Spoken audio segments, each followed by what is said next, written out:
Hello everyone, this is Sheikh John Seda from CACC section and now studying in Institute of Aeronautical Engineering. Today my COA topic is essential issues in multiprocessor system. Let us go into the topic. Topics are introduction, parallel modules of computing, data driven execution, demand driven execution, control model classification. Let us go to the introduction. In the past several years, we have seen myriad proposal of few supercomputer architectures, all the aimed at increasing machine performance by an order of magnitude. The lack of suitable classification scheme to compare those architectures and to clearly define their approaches to increasing performance on large computing computationally intensive problem is primarily motive of this article. All through each school deals with one of the part of solutions. None of the shows how to combine the computational demand of application with the capabilities of new VLSI technology. The first school uses the least risky approach by retaining old programming and architectural models. It takes advantages only of the speed that the new technology offers, not not of its density. The second and third school retains old architectural models which may no longer be cost effective. Furthermore, they are retaining programming models to develop for pre-VLSL architecture. The fourth school, all through most progressive, does not make take into account technology's limitation. For this reason, machines are based on new models of computational do not exhibit impressive performance. They are, let us see the figure 1 and figure 2. Figure 1 is simple uniprocessor model. Figure 2 is vector machine model. In figure 1, we have bus, local memory, register, cache. Let's observe in figure 2, pipeline buses. Parallel model of computation. Back as I characterized three models of computation, the simple operational model, that applicative model, and the one of the one nominal model based on criteria program foundation history sensitively. Type of the semantic and program clarity simple operation model such as tuning machines having very simple and concise mathematical foundation. They use shortage to save information that can affect the behavior of later programs, so they are history sensitive. Their program's clarity is very poor, since only simple state transitions are allowed. Applicative models such as pure lips have concise foundation and use reduced direction semantics that makes their grams very clear. They are not history sensitive since they have no notion of storage. Von Neumann models are based on all conservational languages such as Fortran and Pascal. Their programs foundations are complex. They are they are history sensitive. Their states transition are complex, and their program's clarity can be only moderately clear. Let us see the figure 3, multiprocessor model, shared memory A and B. First one is switch 1, switch 2. Nodes are executed at a time, and each node is executable only when its predecessor has been executed. This model is well suited for a uniprocessor machine. A program counter is sufficient for keeping track of next node to be executed. A parallel model of computational characterized by a control graph such as the one shown in figure 6 is better suited for the multiprocess system. Three basic problems can be identified in a parallel model. First one is the partition problem. Partition a program into a task. Each task represents by a node in control graph. Second one is a scheduling problem. Assigning each node to one of the more processors execution. Three is the synchronization problem assures an order of execution that leads to results. Let's go to next topic. Data-driven execution. There are two submodels of parallel sequence. In data-driven execution, the graph is executed in the directional pointed by arcs. That is, a node is executable when all the data needed for execution is available. The data-driven computation is implemented by sending token down arcs. A token is a logical entity that contains not only a value but the name address of the destination node. When all inputs asked to a node have a token, the node is executable.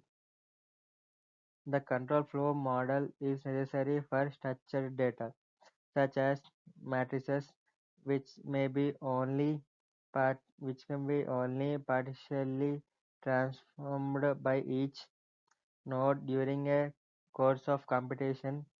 It is it is insufficient to carry the entire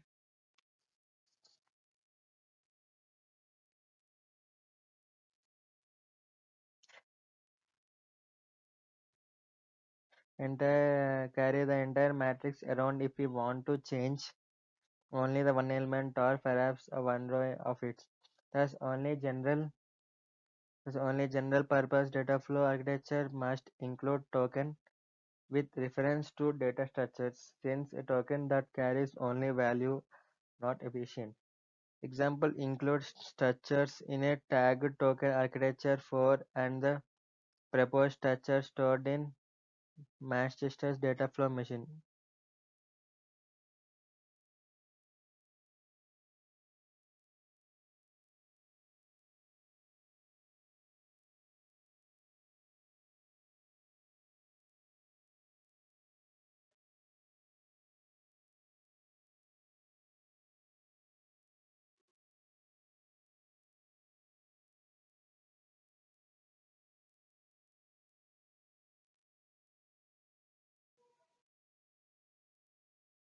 Next one is demand-driven execution.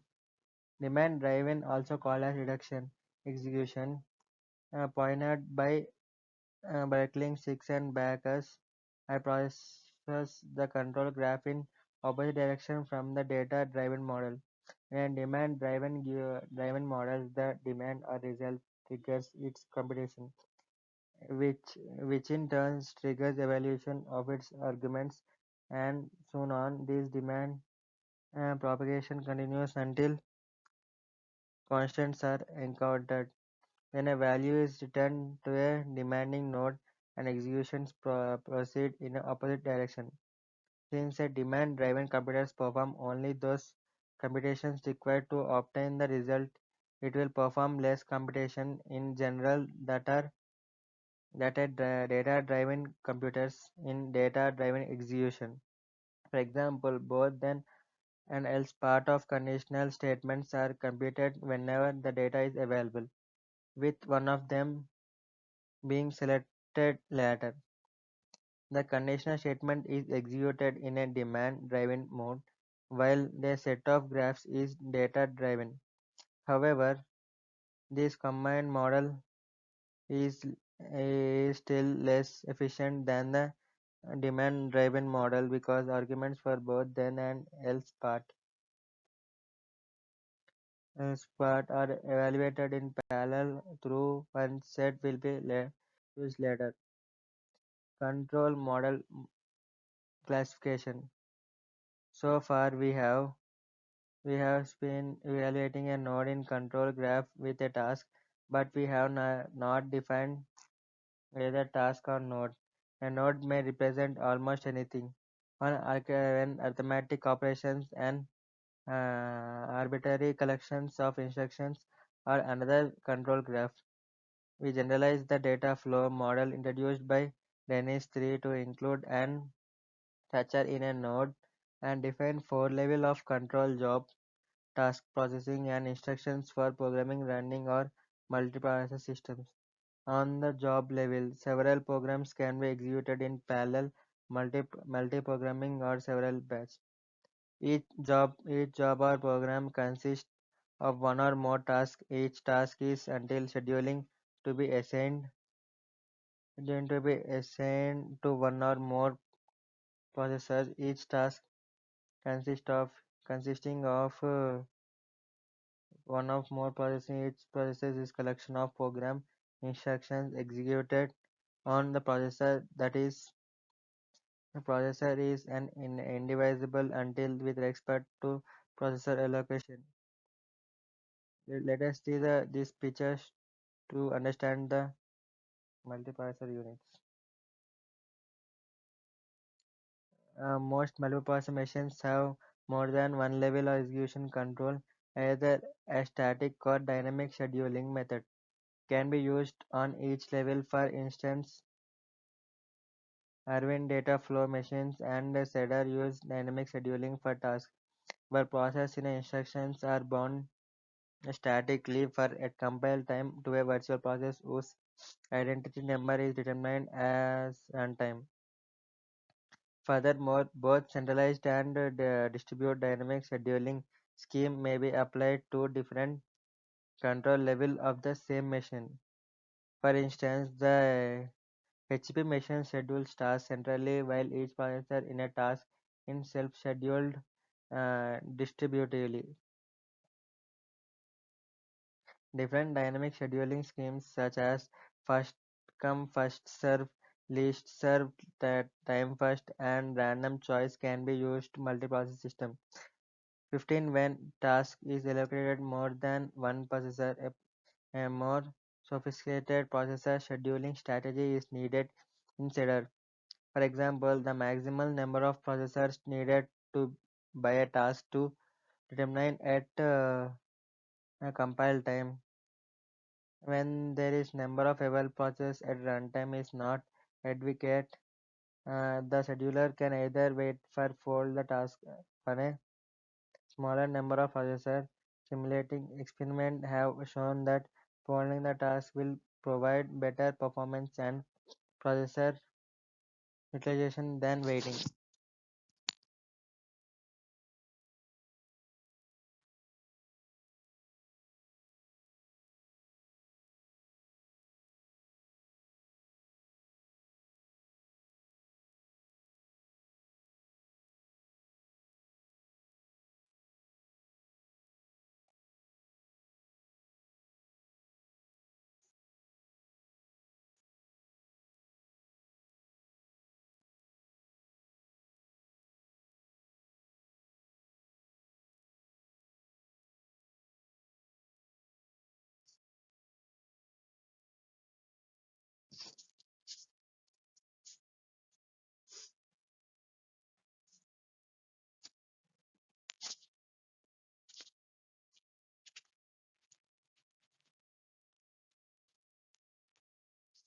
Thank you.